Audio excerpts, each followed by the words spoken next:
Je rappelle que l'opération de recensement a permis de réduire considérablement l'effectif pour réaliser un gain financier à l'État, plus de 10 milliards de francs CFA. Monsieur le ministre, avec Paul Philippe, vous allez justement parler de la maîtrise des effectifs, de la masse salariale et de la nouvelle grille de salaire. Bonsoir Paul Philippe. Bonsoir, mais avant vos échanges, dites-nous, monsieur le ministre, à quand l'augmentation des salaires? Mais quand les ressources nécessaires pour cette augmentation seront disponibles. Et comme je viens de vous rappeler, c'est avec les impôts payés par les Ivoiriens qu'on paye les salaires. Rien d'autre. Vous vous donnez un délai? Mais tant que les impôts n'augmenteront pas suffisamment, il n'y aura pas d'augmentation dans le sens que vous pensez. Paul Philippe, le ministre, c'est à vous. Bonsoir, monsieur le ministre. Bonsoir. Depuis quelque temps, lorsqu'un ministre arrive à la tête de ce département, il procède à un recensement. Alors, je ne sais pas ce qui se cache justement derrière ces opérations de recensement, avec toujours des bilans positifs. Est-ce pour l'efficacité ou un effet de mode?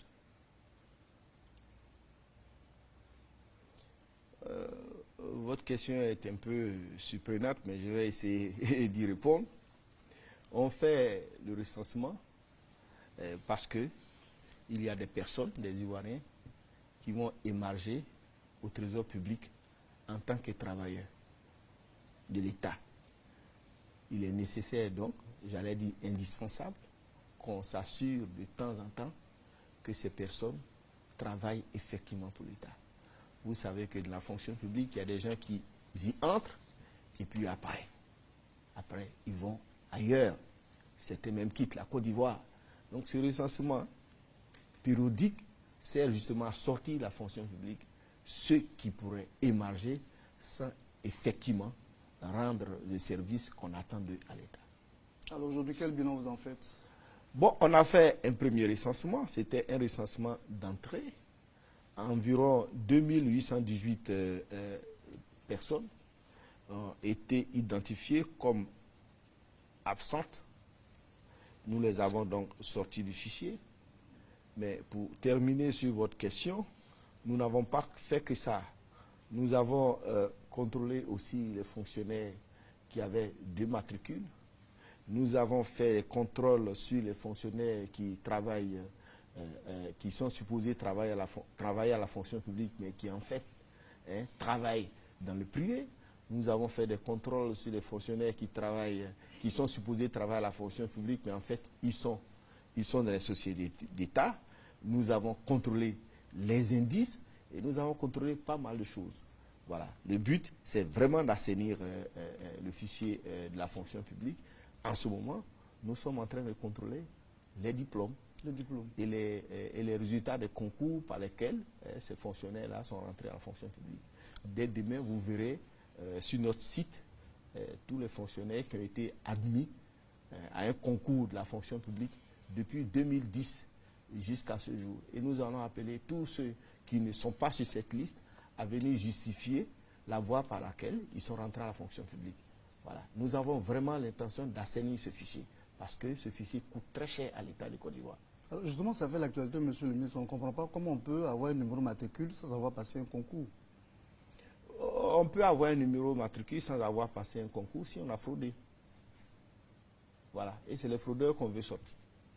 Dans le cas des 382 dont on parle actuellement, comment ça s'est passé? Comment la supercherie a-t-elle été découverte? Ben, comme je vous dis, nous faisons des contrôles et on s'est rendu compte à l'occasion de ces contrôles-là que des personnes n'étaient pas sur les arrêtés d'admission au concours, mais ils avaient des matricules.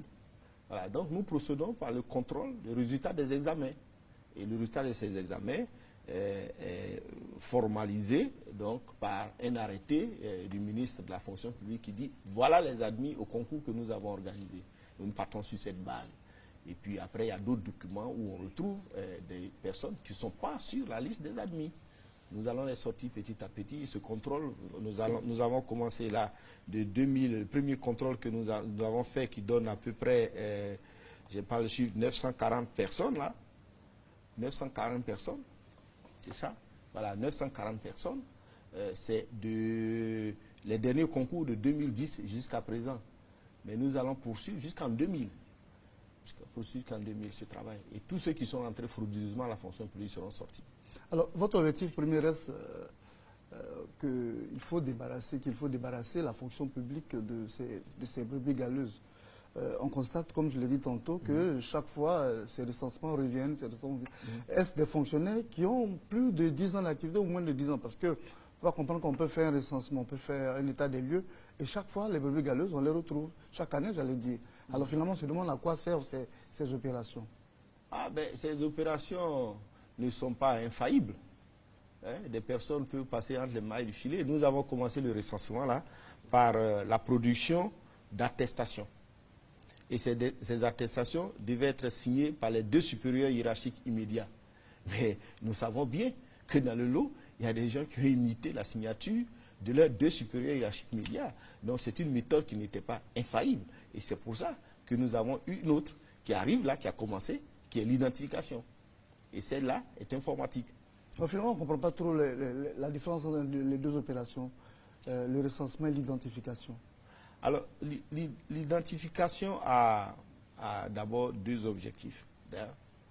Contrôler effectivement que les fonctionnaires sont bien des fonctionnaires. Deuxièmement, voir si ces fonctionnaires-là ont un poste de travail. Il y a des gens qui ont passé des concours, qui sont rentrés régulièrement dans la fonction publique, mais ils n'ont pas de poste de travail. C'est-à-dire qu'ils sont à la disposition des DRH pour certains. Certains sont inconnus par un supérieur hiérarchique. Nous avons fait ce travail dans notre ministère. Sur 1500 agents environ, c'est à peine 500 qui ont été formellement reconnus par un supérieur hiérarchique. C'est-à-dire qu'il y a 1000, on ne sait même pas dans quel service ils sont. Ils sont à la fonction publique, ils ont passé des concours et on ne sait pas quel est le poste qu'ils occupent. Or, on est obligé de continuer de recruter. Il faut s'assurer que tous les postes sont occupés avant de recruter à nouveau. Or là, on voit que beaucoup de fonctionnaires sont dans la fonction publique, mais ne sont reconnus par aucun supérieur hiérarchique. Ce que vous dites est grave. Mais c'est bien sûr possible. Mais ce que je vous dis, c'est incroyable. Mais c'est pas. Donc, ils se promènent, on les paye. Mais ils se promènent, on les paye, mais ils n'ont pas de. C'est-à-dire que c'est des gens qu'on a affectés à un ministère, mais ce ministère-là ne leur a jamais donné un poste parce qu'on a recruté sans tenir compte des besoins. Alors comment est-ce possible? Dans le passé, peut-être que vous suivez un peu la fonction publique, j'espère que ce n'est pas d'aujourd'hui, c'est environ 300 à 400 concours qu'on organisait chaque année. On ne se posait pas la question de savoir est-ce qu'on a besoin de renforts, on a besoin de personnes à la fonction publique. On a 400 concours à organiser, on les organise à la date prévue. Mais quand vous organisez des concours sans tenir compte des besoins, après quand vous affectez, vous mettez ces personnes à la disposition d'un service, le service ne sait pas quoi en faire. Il y en a qui n'ont même pas d'arrêté. Ils ont des arrêtés, ils ont passé des concours, ils ont un arrêté en bonne et due forme. Sauf que quand ils arrivent dans le ministère ou dans le service, on ne sait pas à quel poste les mettre. Et ils ne sont pas occupés. Et ils finissent bien sûr à rentrer chez eux et à venir chaque fin de mois pour y marcher, c'est tout. Alors dites-nous, avec les croisements que vous avez effectués aujourd'hui, vous avez l'effectif exact des fonctionnaires de Côte d'Ivoire? Ils sont combien? Oui, bon, alors, il y a un effectif, bien sûr, à cause des contrôles que nous sommes en train de faire. Nous allons vous parler d'effectifs théoriques. Alors, on a dans nos fichiers 156 249 fonctionnaires. Mais sur ces 156 249, il y a précisément 145 616 qui margent à la sorte. Les autres sont soit en disponibilité, soit ils sont en attente de leur premier mandatement, c'est des gens qu'on va affecter. Mais ceux qui émargent effectivement à la sorte aujourd'hui, d'après notre fichier, sont 145 616 fonctionnaires. Après toutes ces opérations à mi-parcours, que gagne véritablement l'État? Mais l'État gagne déjà de mettre de l'ordre dans sa propre maison, j'allais dire. Assainir le fichier. Nous avons gagné de la première opération, celle que je vous ai décrite tout à l'heure, près de 10 milliards d'économies pour l'État. Ce n'est pas rien. Ce n'est pas rien. Et nous allons poursuivre. nous allons poursuivre. Ce que nous allons gagner certainement avec l'identification des fonctionnaires, c'est d'arrêter les recrutements. Lorsque nous aurons identifié tous ces fonctionnaires qui n'ont pas de poste réel, nous allons les affecter ailleurs. Si j'en trouve qui ont moins de 45 ans, qui ont le niveau, j'aimerais bien qu'ils aillent à l'éducation nationale enseigner au lieu qu'on recrute de nouveaux enseignants. Alors, monsieur le ministre, on sait que l'habitude à la peau dure. Vous vous donnez combien de temps pour assainir? Est-ce possible assainir complètement, disons de manière définitive? Ah non, moi je peux vous promettre que d'ici la fin de l'année, d'ici fin 2013, nous aurons un fichier de la fonction publique propre et pur. Tout à l'heure, je vous ai écouté avec Victorien, vous avez abordé la question de la masse salariale, à vous entendre avec les dispositions de l'UEMOA et autres. Ce n'est pas pour demain l'augmentation des salaires pour les fonctionnaires ivoiriens.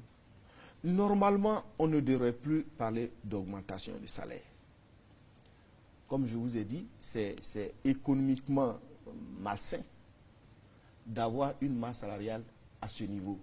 On parle de critères de convergence de l'UEMOA, mais vraiment, ce n'est pas seulement des critères de convergence, comme je vous expliquais. Vous ne pouvez pas utiliser près de la moitié de vos revenus pour payer des salaires. Même vous ne pouvez pas prendre la moitié de votre salaire pour payer votre personnel.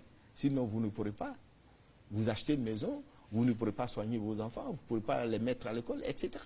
Donc, c'est ça qui se passe pour l'État. On se plaint, je finis. Oui, tous les Ivoiriens se plaignent que le service public est déficitaire, qu'on va dans les hôpitaux publics, il n'y a pas de seringues, il n'y a pas de ceci, mais on utilise pratiquement tout pour payer les salaires. Et ça ne peut pas continuer, comme je vous ai dit, c'est les 20 millions d'Ivoiriens qui payent des impôts. Et ils attendent en retour un service public et un service social. Des fonctionnaires, ceux qu'on a appelés comme ça des fictifs, sont combien? Mais je vous ai donné le nom tout à l'heure. 2818 que nous avons trouvé. En termes de masse salariale, ça peut faire à peu près combien? Un peu plus de 9 milliards. Mais c'est un gain. Mais bien sûr que c'est un gain. Qu'est-ce qu'on fait? Qu'est-ce qu'on fait de ce gain? Oui. Malgré ce gain, d'accord. La masse salariale dans le budget 2013, c'est 1038 milliards. Pour 2283 environ de ressources, c'est-à-dire de recettes fiscales. C'est ça qui est la réalité.